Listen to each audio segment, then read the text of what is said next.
একটা সময় ছিল যখন খেলাধুলার অঙ্গনে বাঙালির উন্মাদনা ও জনপ্রিয়তা ছিল ফুটবলকে ঘিরে, কিন্তু সময়ের পরিবর্তনে অযত্ন, অবহেলা এবং অব্যবস্থাপনায় যখন দেশের ফুটবল ডুবে যাওয়ার মতো অবস্থায়, ঠিক সেই মুহূর্তে আলাউদ্দিনের জাদুর চেরাগ হয়ে সুদূর ইংল্যান্ড থেকে বাংলাদেশি বংশোদ্ভূত হামজা চৌধুরীর আগমন ঘটল বাংলাদেশ ফুটবলে। শত বাধা বিপত্তি ও প্রতিকূলতাকে হার মানিয়ে ফিফার অনুমতি পেয়ে শেষমেশ বাংলাদেশে আসলেন ইংলিশ লেস্টার সিটির মিডফিল্ডার হামজা চৌধুরী। জন্ম 1 অক্টোবর 1997 সালের ইংল্যান্ডের লাভবারা শহরে। জন্মসূত্রে বাংলাদেশি মা ও গ্রেনাডীয় পিতার সন্তান, কিন্তু হামজা চৌধুরীর বয়স যখন মাত্র 9 মাস তখন তার গ্রেনাডান পিতার সাথে তার মায়ের বিবাহ বিচ্ছেদ ঘটে। তারপর তার মা দ্বিতীয় বিবাহ করে। পরবর্তীতে মা এবং সৎ পিতার সাথে বেড়ে ওঠেন এই তারকা ফুটবলার। তার মায়ের পৈতৃক নিবাস বাংলাদেশের হবিগঞ্জের বাহুবলে। মাত্র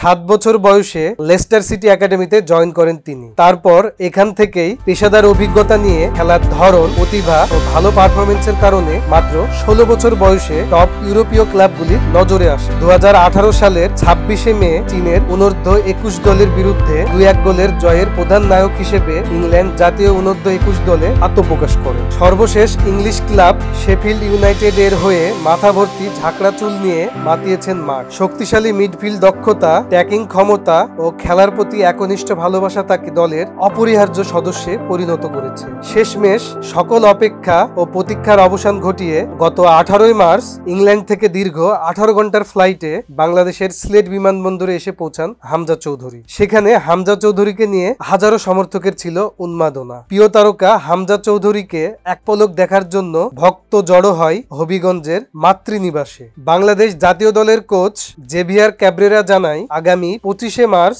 ভারত বনাম বাংলাদেশের ম্যাচ দিয়ে বাংলাদেশের জাতীয় দলে অভিষেক হতে যাচ্ছে হামজা চৌধুরী। আগামী 25শে মার্চ ভারতের শিলংয়ে ভারত বনাম বাংলাদেশের ম্যাচেই প্রথমবারের মতো লাল সবুজ জার্সিতে দেখা যাবে হামজা চৌধুরীকে। দেশের অগণিত সমর্থক তাকিয়ে থাকবে এই ম্যাচের দিকে প্রিয় তারকা হামজা চৌধুরীকে দেশের হয়ে প্রথমবার ফুটবল অঙ্গনে দেখার জন্য।